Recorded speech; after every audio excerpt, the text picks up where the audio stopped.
Would you like to know more about Austrian wines, especially its iconic white wine grape, Gruner Veltliner, and why this is probably one of the most food-friendly wines on the planet? We're going to learn about that and a lot of other things about Austrian wines tonight with our guest who will be joining us in a minute. I'm Natalie McLean, editor of Canada's largest wine review site at nataliemclean.com, and you've joined me here on the Sunday Sipper Club, where we meet every Sunday at 6 p.m. Eastern, that's Toronto, New York time, to talk to the most intriguing people in the wine world. Now, before I introduce our guest, first I want to say welcome everybody. We have a growing number of regulars, which I absolutely love. So welcome. I know you'll be posting. But I also want to ask in the comments, let me post a question here as I refresh my own Facebook page. Just yes or no in the comments. Have you ever tried a Gruner Veltliner wine from Austria or elsewhere? But I think Austria is really the place where it is. And I want to welcome Lori and Paul and Beverly. Thank you for checking in, for letting me know you're there and you can hear us. So great. So let me know in the comments, have you ever tried a Gruner Veltliner? And if you've tried many, well then, let me know what your favorite one was and what you paired with it. Now the other thing I want to let you know right up front is that if you share tonight's video, you could win 2 bottles of very, very premium Austrian wine from our guest tonight. That's Pfaffel Winery, leading winemaker in Austria. All you have to do is click to share. And at the end of this video, I'm going to be announcing the winners from last week. So 5 personally signed copies, DVD copies of the documentary Merlove. While you're at it, you can click to follow so that you always get notified when we go live. All right, so back to tonight's topic. So our guest this evening is in charge of her family's winery, along with her brother, who is the winemaker. He is also the vineyard manager, but our guest does everything else. So she's managing the business operations, the marketing, the sales, and everything else. And her winery, family-owned still, is Pfaffel. You probably heard of it, especially if you're a fan of Austrian wine. And she joins me now live from the winery just north of Vienna. Welcome, Heidi Marie Fischer-Pfaffel. Hi, Natalie. Hi. Very nice to be with you. It's so good for you to join us, and I'm just loving the connection here. It's really good. You're coming in loud and strong and clear. So you've given me permission to call you Heidi. Please. So we'll do that. So I am just going to check in with everybody else who's logging in here very quickly. Lori, Murray, Paul, excellent. Good. I'm glad you've tried Gruner. Some of you haven't. Well, you're going to learn about that tonight. So Heidi, I have shared the briefest details about your bio. Why don't you fill in the gaps and tell us a little bit about your personal life? About my personal life, that's very nice. I never get asked that question as I'm doing the boring stuff in the winery. As my father and my brother, they're really the stars in the winery.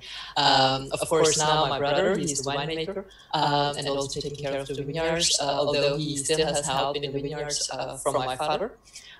He was the one who was founding the company. Mm-hmm.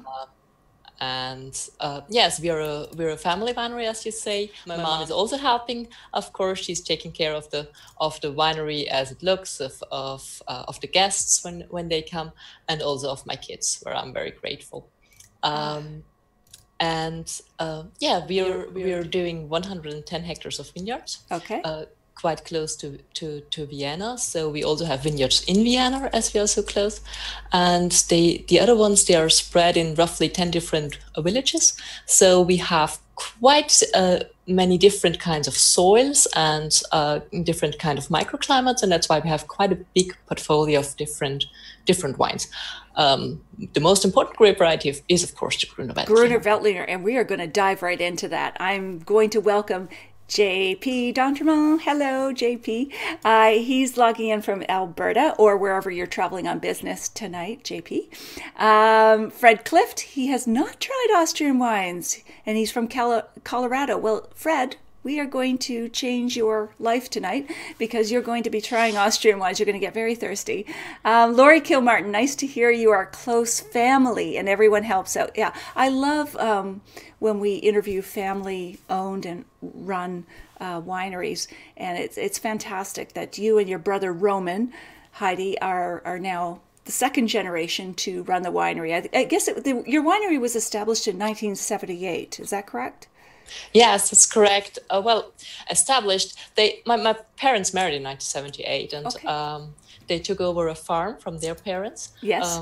Small farm with only 27 hectares of fields and less than 1 hectare of vineyards, an old cellar. And where we're in today, in our office, this used to be the cow, the stable for the cows, and a stable for the pigs, where we now host our guests. So we're really a farm. So we were a farm. Yeah. And so you converted to viticulture from other types of agriculture. Yes. Step by step. My parents built everything up. When they married, my mom was 21, my father was 27. They bought a house in a nearby town, and there they opened up a Heuriger. Do you know what a Heuriger is? That's very typical to Austria.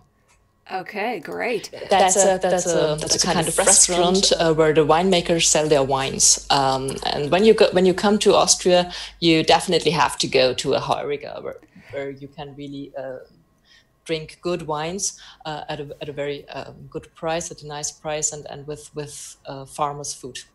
Heuriger, is it called Heuriger? Heuriger, yes. Or there is a second word which is Buschenschank. Okay. Equally difficult. Yes. Okay. You can translate it by Windness Tavern or something like that. So that's helpful.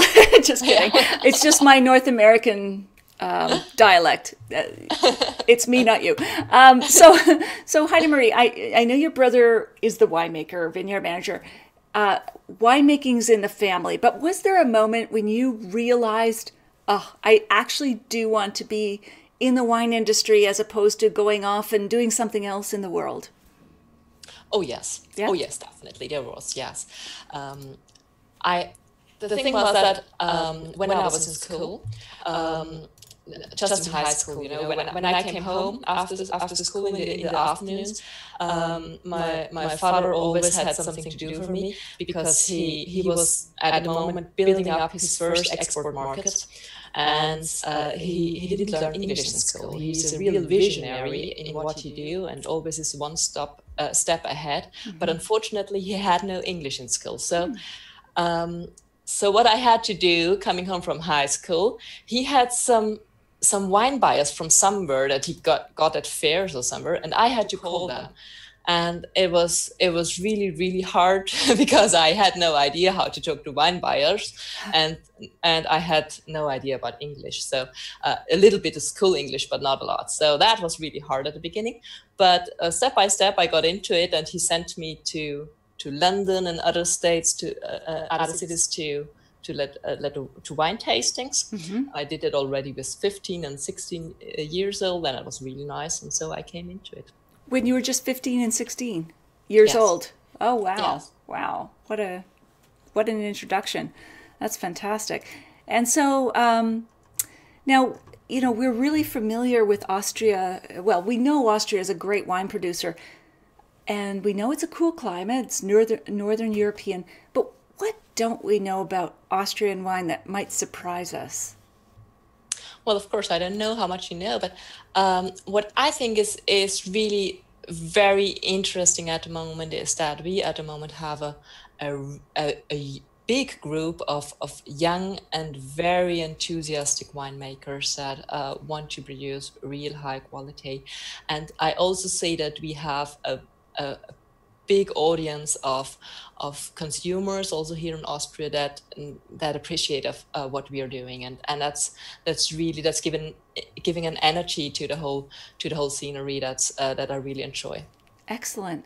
I'm going to check in with our folks. They're saying, I think we're getting an echo, perhaps, folks, but confirm with me, only when Heidi is on the screen alone. I think the echo is not here when we're two-shot like this now, or when I'm going through the photos like this. I've got all sorts of photos here from your winery, Heidi, which are beautiful. But folks, let me know, because I will avoid the shot that has the echoes for you. Yes, Mark is saying correct. Okay, that's what I thought. I was doing a test earlier this week. Again, it's me working with this technology, struggling it to the ground. But so, just so I know, yes, only when you're on a single shot. Gotcha. Okay, that's fine. I will avoid that, folks, and I will get that worked out between now and next week. So, Heidi, I've got tons more questions, but I often get so carried away with the conversation, I forget almost to taste the wines. We want to dive right into Gruner Veltliner, right? And so I've got a few here from you, but Gruner, that means green, right? Does that translate to green? That's correct. That's correct, yes. And does Veltliner translate to something that we would be familiar with? No. Okay, no. So green, whatever. Yeah. Okay, so I've got an entry level, the Wine.1. Why are you calling it Wine.1? And by the way, folks, all of our wines that we're tasting tonight are in the blog post. And JP, you are welcome. And, or I should say, Heidi Marie is glad to join you from Austria. Okay, so I'm going to just post that link to where all the wines are, folks. And, all right, the Wine.1, you've got it too. So this is actually a blend of Gruner, Riesling, and Pinot Blanc. So tell us about this wine, Heidi. Yeah. Yes, we call it Wien 1. That means Vienna. That's the German word for Vienna. Okay. And we call it Vienna 1 because it's our first wine from Vienna. It was in the year 2004 that we got some vineyards in Vienna.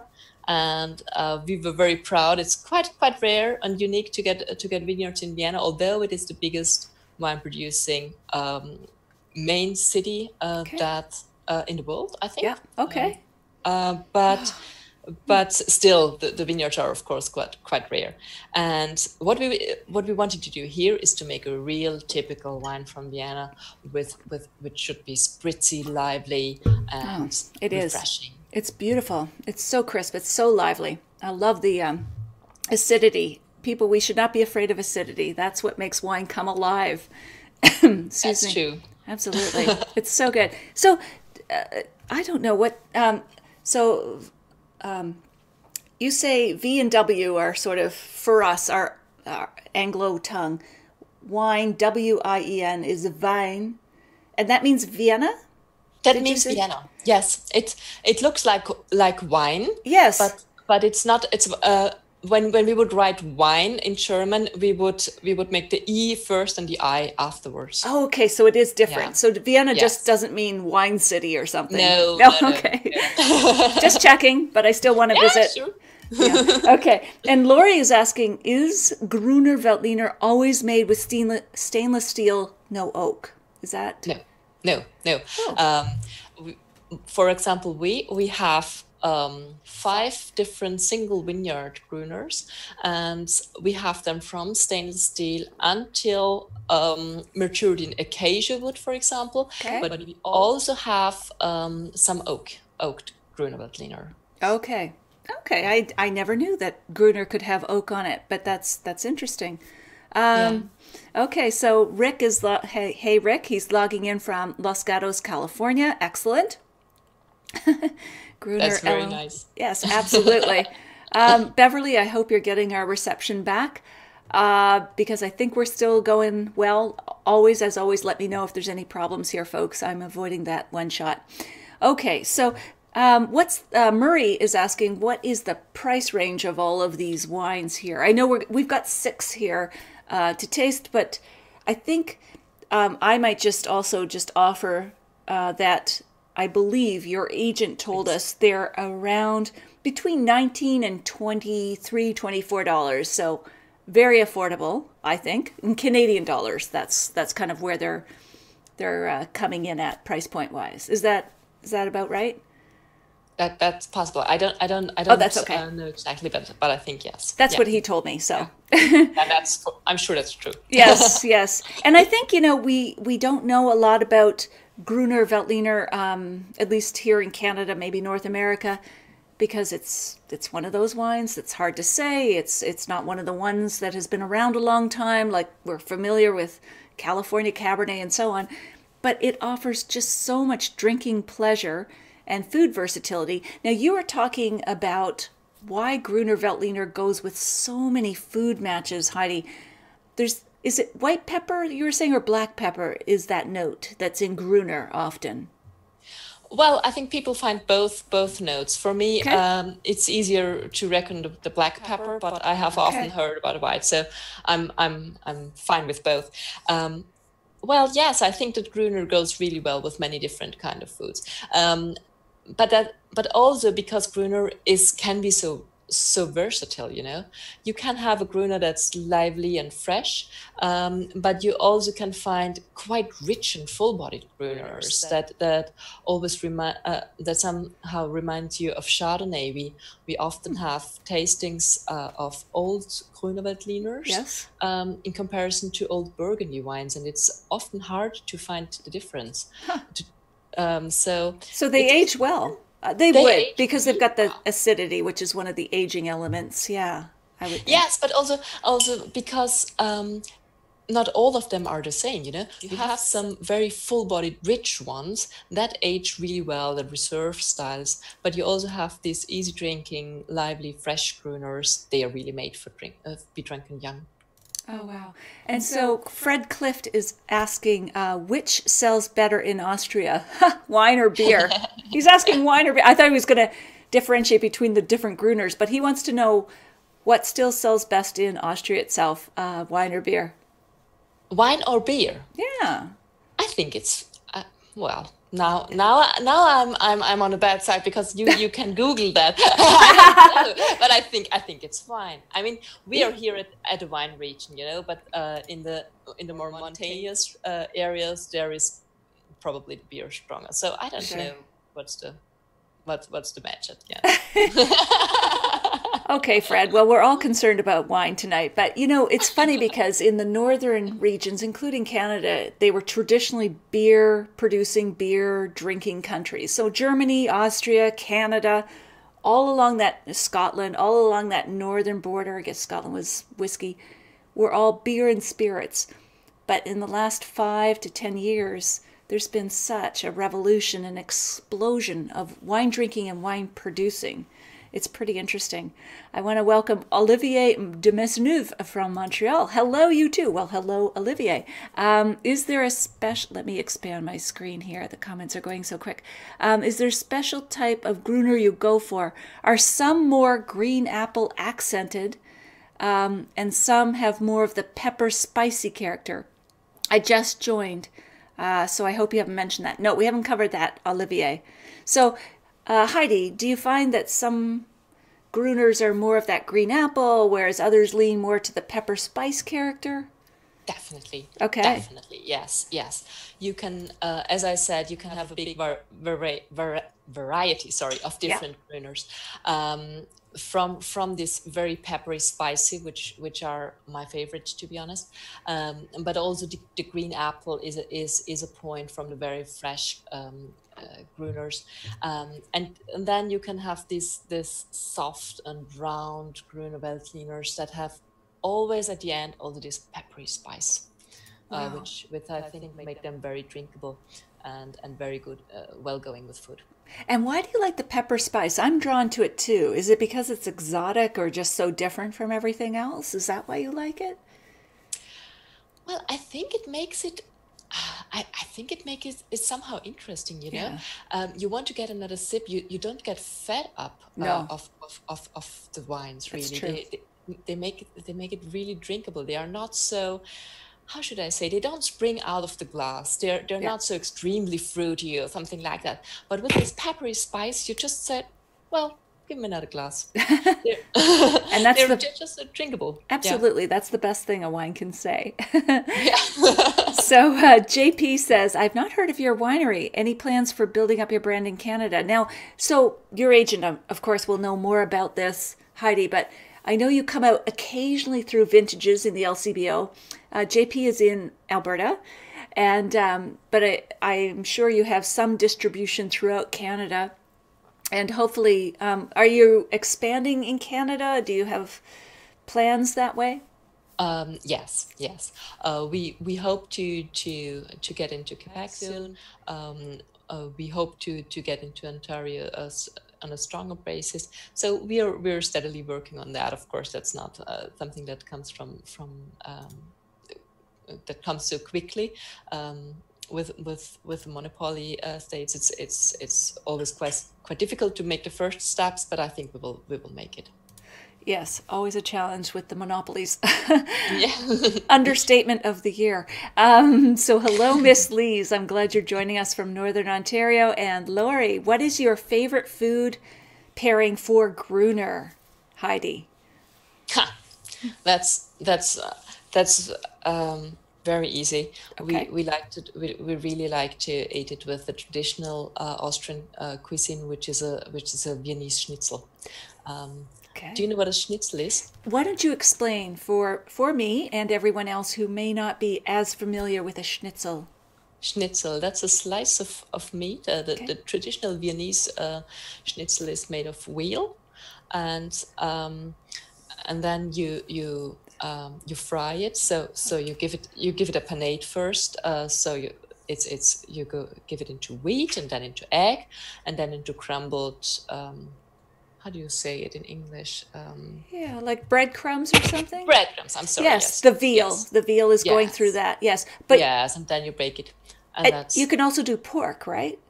Yes, that's what we do in our area. Oh. In our area, we are so close to Vienna, but still the schnitzel is done different.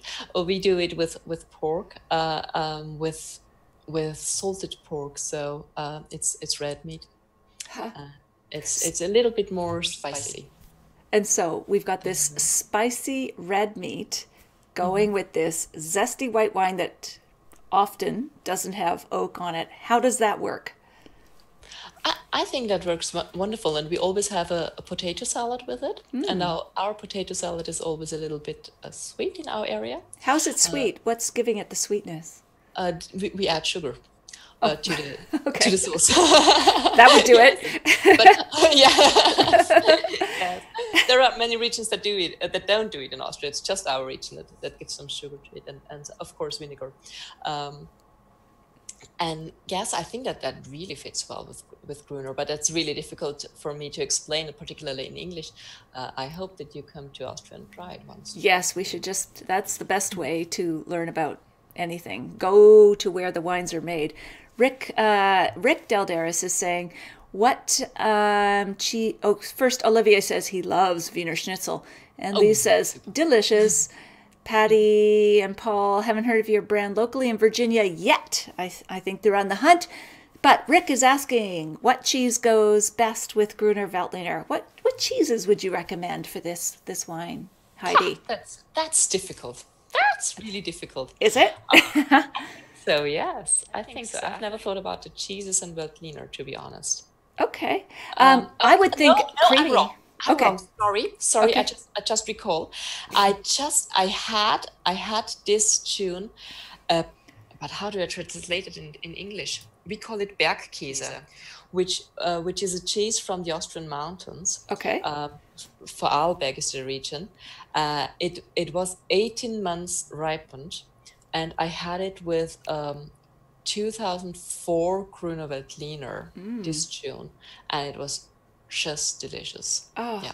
That sounds good. So was it a soft cheese, a hard cheese? Hard cheese. Hard cheese. Hard cheese, but 18 months ripened. Really a kind of salty cheese. Okay. Like Parmesan or? A little bit like Parmesan. Not as hard as Parmesan. Okay. Yeah. Oh, that sounds good. And what happens to Gruner as it ages? Does it get nuttier, or what are the characteristics that come out in a Gruner as it ages? Yes, nutty is perhaps the right word to describe it, I think. For me, it ripens quite similar to Riesling in a way, Okay. Okay. but you don't get this petrol notes. Right. Right. Yeah. But it reminds me of often of Riesling when it ages, yes. But also of old Burgundies if it's a full-bodied Gruner that is matured in wood in some kind. Interesting. Wow. So much to learn. Okay, so we have another Gruner here. This one I have is, if I'm not going to pronounce it correctly, Wiener Vertel. Weinviertel, Weinviertel, Weinviertel DAC. Okay. Do you have the Zeiseneck? Sorry, I'm holding the. Oh, you can't see this. Which Sorry. one are you asking about? I have Wiener The Vertel. vineyard is Zeiseneck, right under the Weinviertel. Oh, right. I have Yes? Heidviertel. Yes, I have that Yes. one. All right. That one would be the second in the row, but we can do that first. That's Okay. absolutely fine. Heidviertel, that comes from a stony soil. Okay. I brought a stone here. It's a kind of sandstone. You have the real stones? Yes. Oh, show us right up to the camera so we can see, please. Do you see it if I just put it here, or should I? Yeah, no, bring it over. If you can hold All right. one up, maybe. That would be great. We love props. So here it is. Do you see it? Oh, that's a big prop. Yes. Yes, it is huge. So what is with that? What's with that special stone? What does it do for the vines? So this is a really rocky vineyard, and it's a sandstone together with quartz. Okay. It's called flush, and it makes powerful and rich wines. Heidviertel has it only on the subsoil, and on the very top it has thick loess soil. Loess is a kind of lighter loam, like loam, but with more sandy sandy character. And for those who don't know, what is loam? Just to define it. How do I say it? Light soil. It's a fat soil. It's a fat but sandy. How do you call it? Sandy. I'm sorry. Sandy. That's okay. That's all right. Yes, You're doing sandy, great. but a little bit fatter. Okay. It really loess is something that really saves humidity. It absorbs the moisture. It absorbs the moisture. For density, yes. Yes, whereas sand just drains through. That's Okay. not the case for loess. Okay. Interesting. So back to that stone you just showed us. How is that affecting the vines? It's making them really spicy and powerful. That's what I find out here, and I also found literature from many years ago, from the 17th century, that explained the same thing, which I found really interesting. Well, there we go. Okay, so Olivier says Borghese seems to be a bit like Gruyere. Oh, you're talking about the cheeses. Simon Gagne, hello, we like it with fish. Yes, absolutely, Simon. This Gruner is the ultimate, I think, with seafood, shellfish, all of that. It's so fresh. And, for me, the ultimate is when the wine sort of is a palate cleanser, literally sort of scrubbing your tongue with the acidity, or in the case of sparkling wines, bubbles and so on, and makes the next bite of the food taste even better. So if you're just joining us, by the way, we're here on the Sunday Sipper Club, where we join every week at Sunday, 6 p.m. Eastern, Toronto, New York time, to talk to the most intriguing people in the wine world. And I must say, folks, if you are enjoying this, please share the video, because next week, even if you're watching the replay, we will be drawing for 2 wines, Pfaffel wines. If you ever wanted to try Austrian wines, this is your chance. And at the end of tonight, I will be drawing for last week's winner 5 personally signed copies of the DVD documentary Merlove. And while you're at it, you can also follow to know when we go live. All right, Heidi. So can you take us, we always love to hear stories, personal stories. And can you take us to the worst moment of your winemaking career, not winemaking, but wine career. I know you're not the winemaker, but we always love to just hear the story behind the person and the wine. Do you recall any moments that you just went, oh, that's got to be the worst moment yet? Oh yes,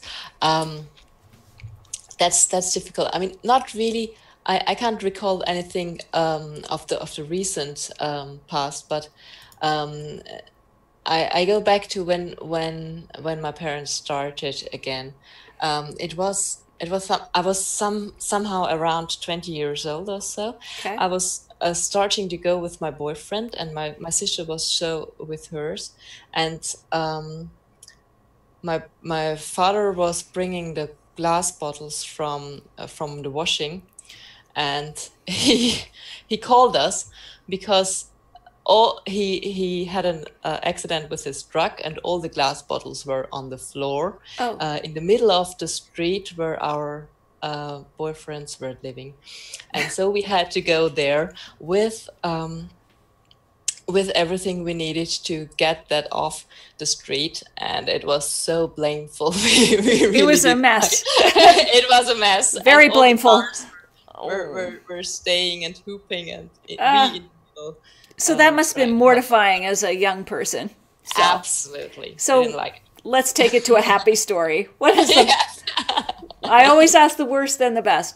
What is the Super. best moment you've had to date? I'm sure there'll be many more of being in the wine business. Like, what is your favorite moment so far? Oh, that's very difficult. There are so many, you know. Mm-hmm. There are really so many, because that's happening almost every week. You know, I have people here in the winery from all over the world, and you to taste wines together with people, hear stories of them, and I'm so often thinking of, what am I doing here? Is this really a job? Is it really a job? That's a good catchphrase. You know, you're doing what you love when you say, is this really a job? Are they really paying me? Yeah, I can identify. All right. So Paul and Patty in Virginia are saying they love Gruner with cedar plank salmon. Good.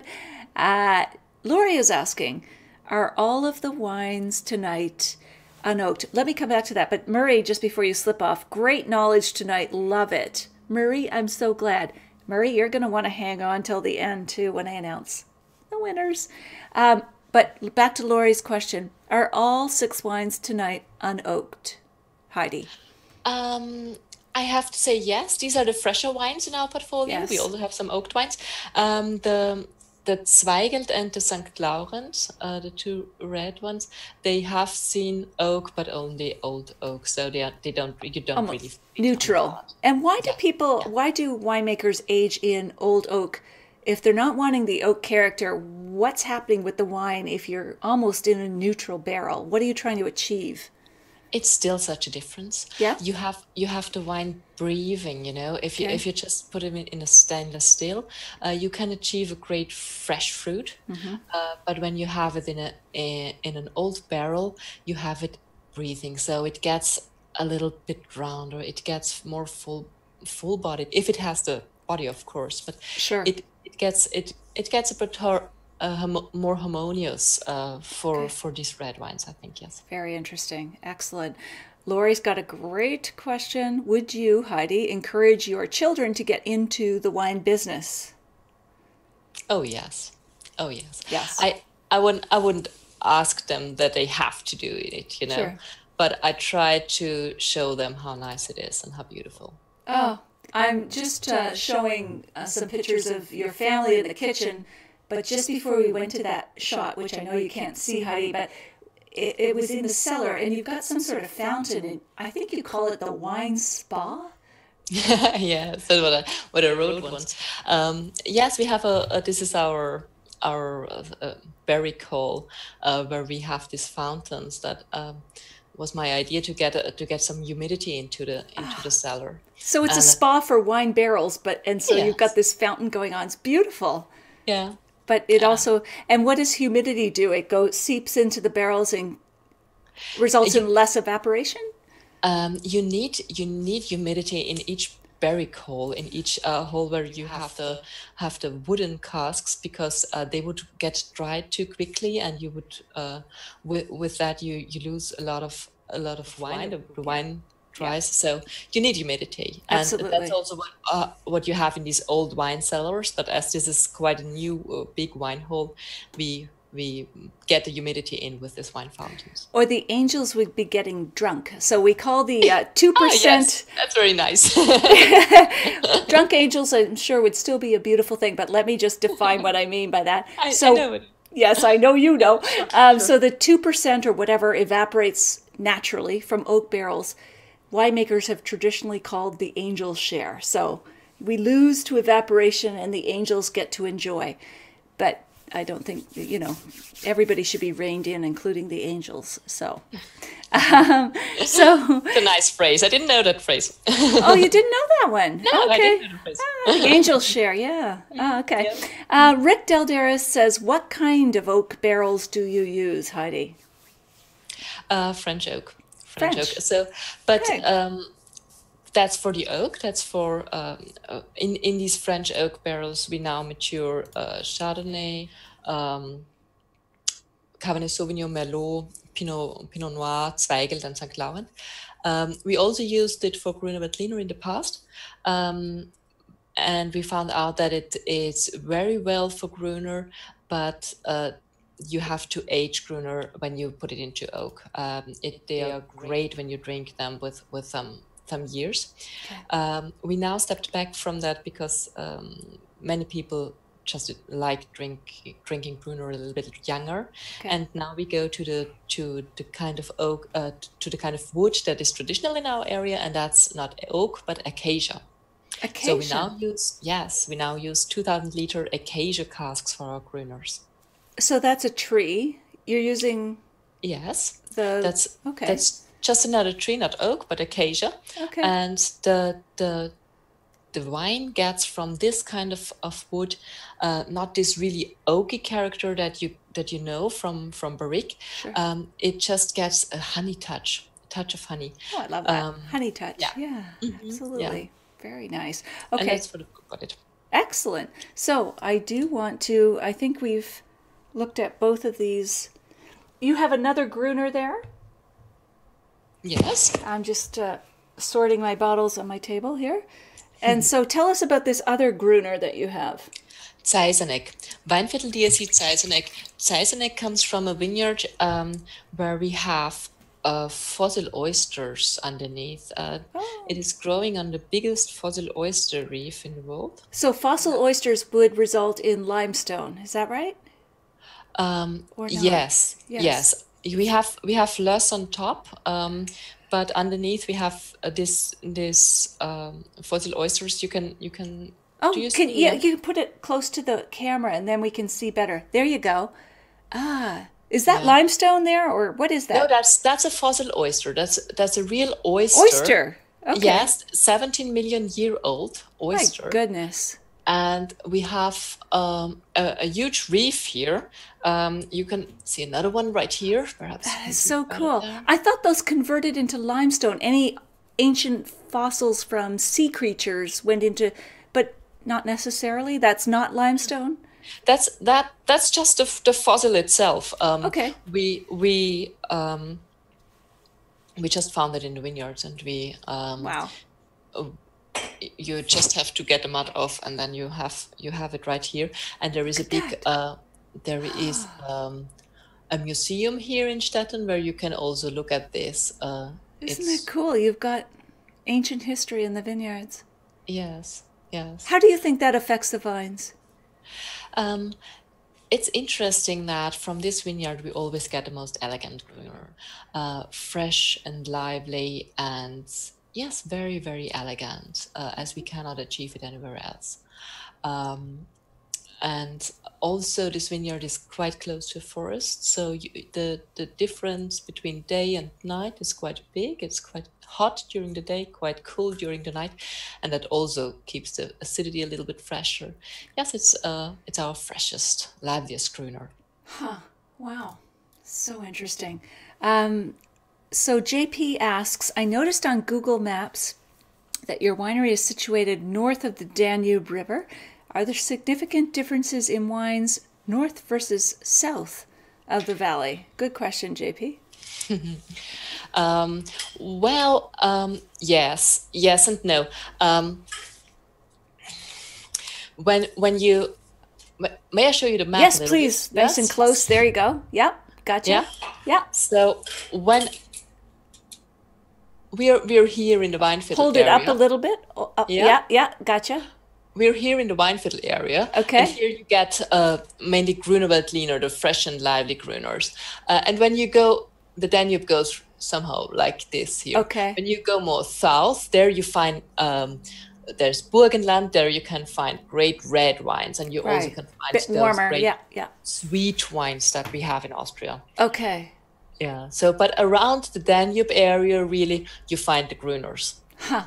And that must be a beautiful area to visit too. I've heard people go on sort of river barges and. Oh yes. Oh yes. Sounds so lovely.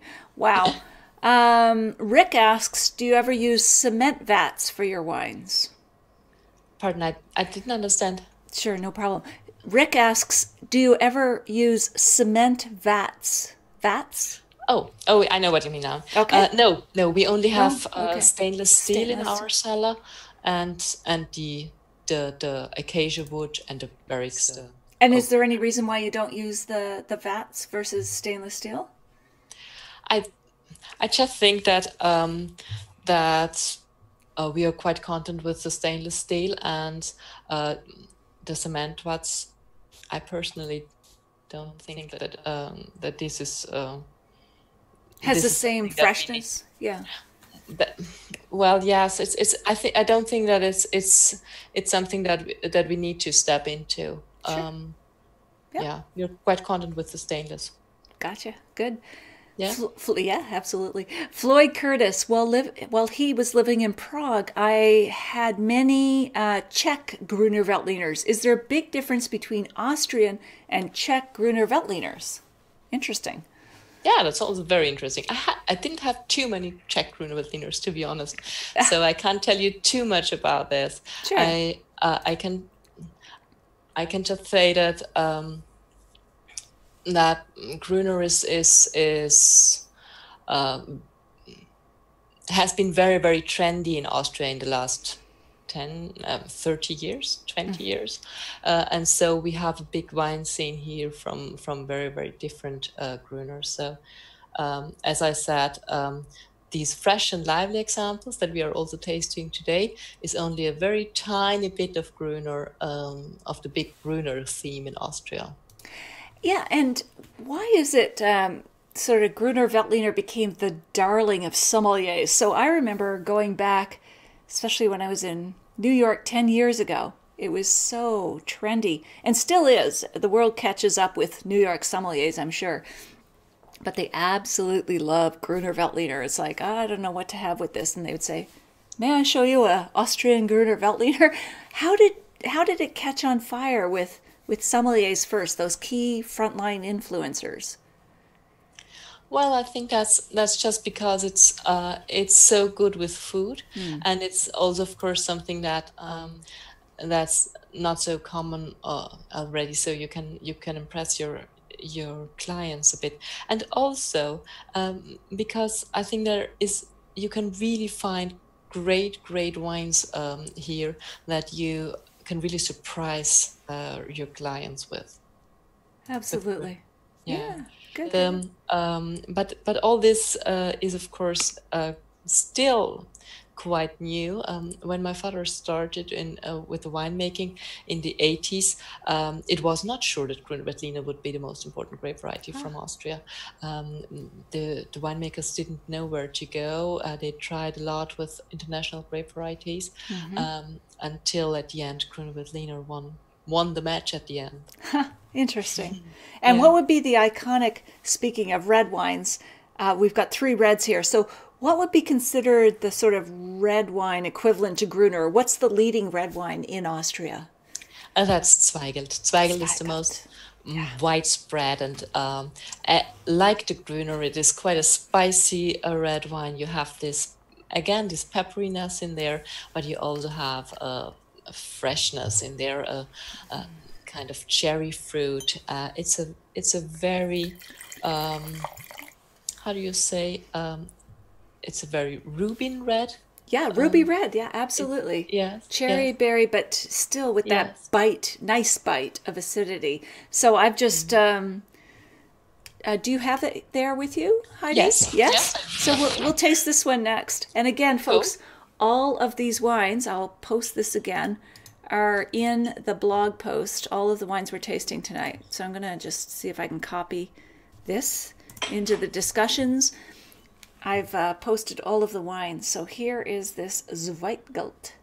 So it's just really interesting. I love this spicy, dark pepper, all kinds of things going on here. So different. Yes, it's Yeah. for me. It's to reckon a Zweigelt, you have to find the kind of cherry morello fruit that I really enjoy a lot with this wine. It is quite dark in color, as you can say, Yes. and but this is still it has quite a strength, but it's still a classical, fruity example of Zweigelt. Absolutely. Oh, it's delicious. I love how spicy and peppery it is. So, folks, have you ever tasted a Zweigelt? I'd like to know in the comments. This is, excuse me, we're getting into more rare and harder to find wines, but really worth seeking out if you want to get out of your Cabernet rut and all that sort of thing. So, what would you pair with this, Heidi, like food-wise? Food wise, oh, I would definitely go with something like barbecue grills, steaks, and but you can also do it very simple with pizza, with a pasta. Um, uh, Although this wine can stand of course a great dinner too with a steak or um, with a cutlet. Okay. Um, However you say that in English. I'm sorry. Sorry, I'm not sure either, but that's okay. You're trying, I'm trying. And I also just want to show to the camera this little capsule is on every Austrian wine, that the red stripe, white through the center. Yes. Then you know Yes. you're getting an Austrian wine. So we're already past the 45-minute mark because we've had another great discussion. So let's just be sure we mention the other reds you have here. You have Wine.2, which is a nice full body blend of Zweigelt and Pinot Noir. Very juicy, medium bodied, smooth. It's so good. Hope we get more Austrian wines soon in the LCBO. You never know when they're watching. Tune in and lurk. Yes. I would agree. Yeah. Yeah, This yeah. is nice. This is your entry level, I think. Yes, that's our entry level. That's a very soft and It's round lovely. Yeah. red wine, and it's one of my personal favorites. I really like it. With plush. a Pinot Noir, and I'm always very surprised how strong the Pinot Noir is in comparison to great. the Zweigelt, although it's only 30%, and it's It just is. It really comes through. And I find Yes. German and Austrian Pinot Noirs are just beautiful. That cool climate, it just puts that zing in the Pinot Noir element. Yeah, yeah. Absolutely. And what would you pair with this wine? This is something that you can really have with many kind of dishes. This is something that I would have with a chat to my friends, also to welcome people, and then you can have it with many kind of dishes. Really, it's quite Absolutely. quite easy, quite easy. Conversational wine. Yes, Rick that's is what I saying, say. Rick is saying, is it like Old Vines Inn? I would say, Rick, it's not that heavy or robust. It's more juicy, like, I don't know what we compare it. This is like that. It's its own thing. I don't know if anybody can help me or Heidi, but it's like a spicy Pinot Noir. It's like a zingy times 10 Pinot Noir. So I wouldn't go to all the way to Old Vine Zin. And Lori's asking, can the red wines age, or are they best consumed while young? For these red wines, I would say consume them when they are 2 to 5 years old. That's their range. We of course also produce wines that age very, very long, but these are more the wines to drink young. Awesome. And let us not forget Saint Laurent, another grape. If I can, yes, I'm holding it up to camera. There we go. And again, you can find it on the blog post. So, how would this differentiate from the Zweigelt and other grapes? That's quite different to the Zweigelt for me. Okay. St. Laurent is a grape variety that it's not proven yet where it comes from, but it for us as a winemaker, it looks very much like Pinot Noir. In the vineyard, it looks like Pinot, only that the skins of the berries, they seem to be thicker, and therefore you get more color. It's always much darker than Pinot is, and it's always much more tannic than Pinot is. And it's a spicy red wine for me. Very, very, it reminds me always of a forest in a way. Nice. And I think it's a very good match to every kind of game.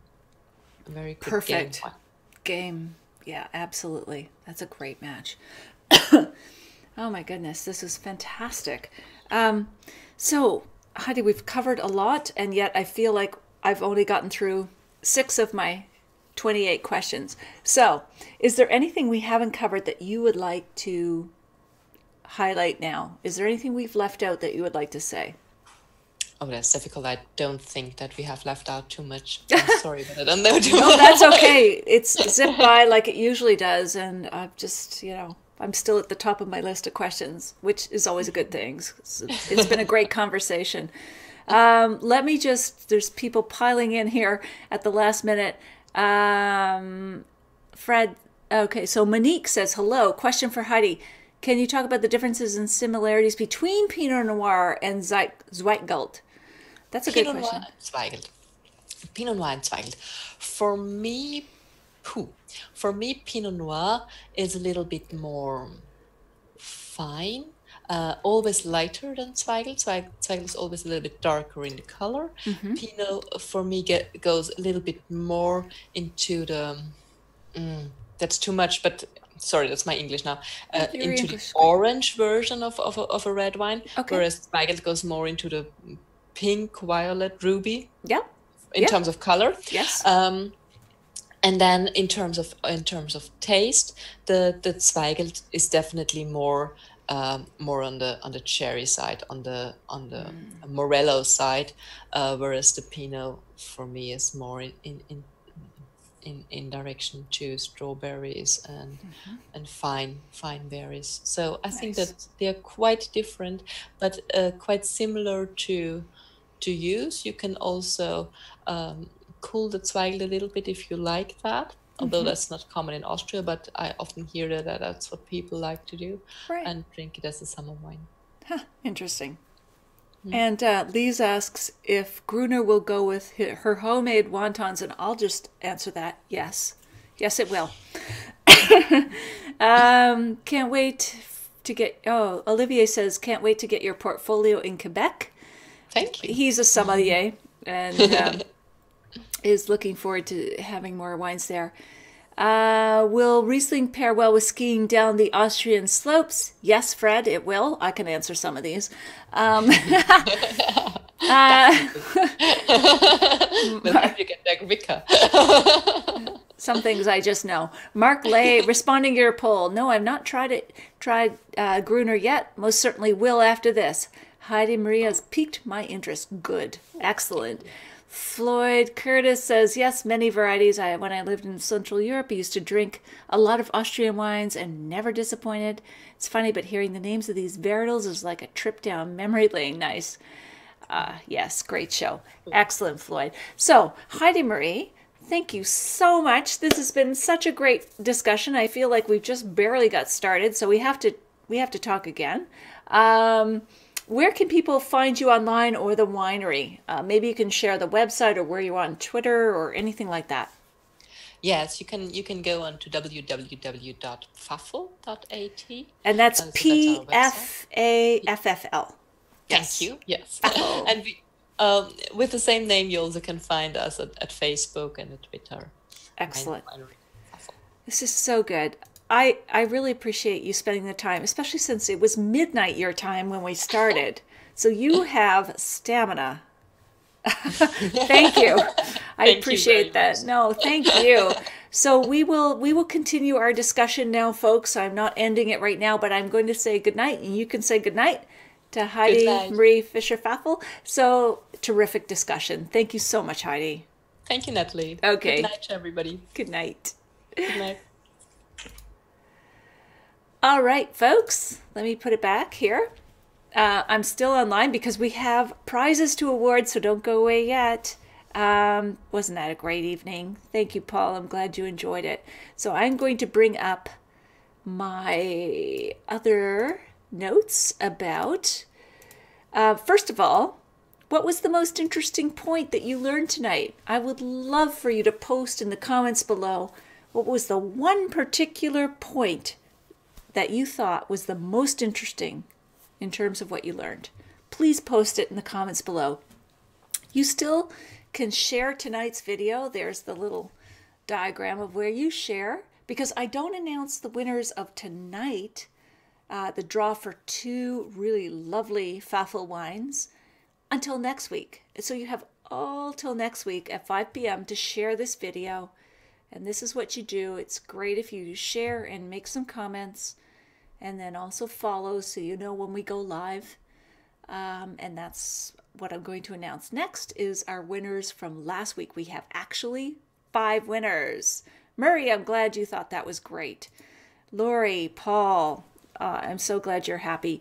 So guys, let me just clear my screen here.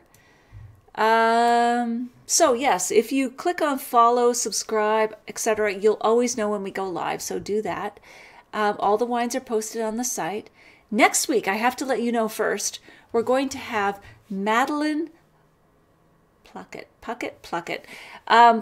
I think, from Wine Folly. She's based in Seattle.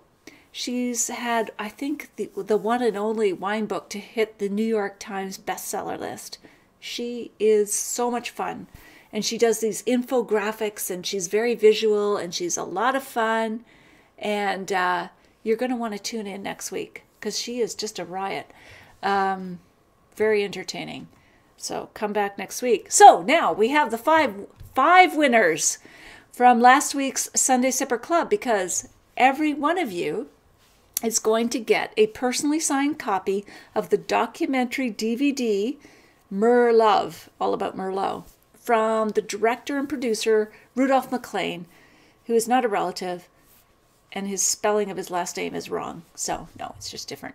So, I want to announce the winners. Lise Gagne from Northern Ontario. Rick Delderis, I think you're in California. Jeffrey Hall, I need your email. Murray, Murray Johnson, I need your email. You guys need to email me because you're regulars, but I'm not sure if I have your email.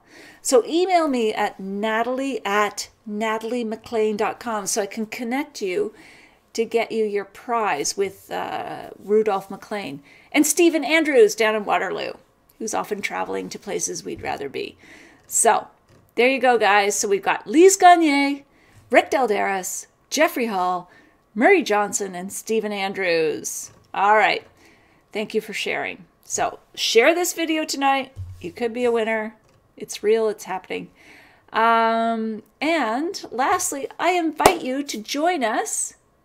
Good, Rick. I invite you to join us over at nataliemclean.com.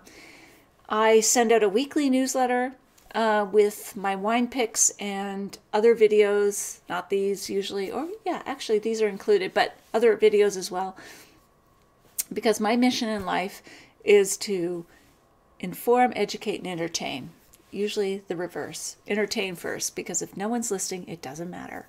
I've just launched my first wine course, so I'm so excited. JP is one of my students. I don't know if any of the other students are lurking here in the background, not commenting because they're shy. That's okay. I've been there. But I am so excited about getting started with my first wine course. I've taught lots of wine tutorials and so on, but it's a new chapter. So guys, I am going to say goodnight for tonight. And if you comment, even now or after the fact, all week long, I always log in and respond to comments, and I'm going to ask our guest, Heidi Marie Fisher-Faffel, to also do the same. So if you have a question and you're listening to this throughout the week, still post it in the comments below, because we'll be listening and we will answer. So I will see you next week. Madeline Puckett from Wine Folly. She's really lively. It's going to be a lot of fun.